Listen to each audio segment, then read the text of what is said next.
Ito may nakita akong ibon, namatay siya. O nalunod siya sa tubig na may basahan. Ugasan ako ng kamay.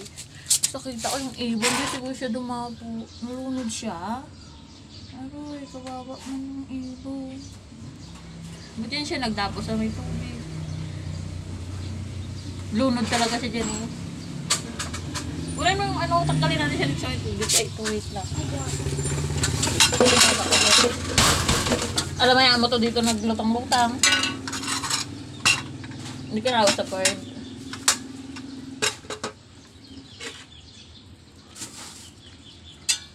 Tanggalin natin. Ay, ito yung ibon. Maya siya guys. Maya. Ay. Ito yung ibon. Natin lagay.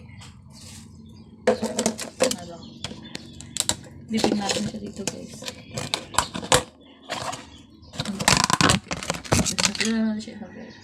May idala ka dito labas. Ayun yung ibon guys. Nawawa, nalunod siya sa may balde na may tubig. Hindi na ma-revive yan. Patay na siya. Nanigas na siya guys. Ano siya.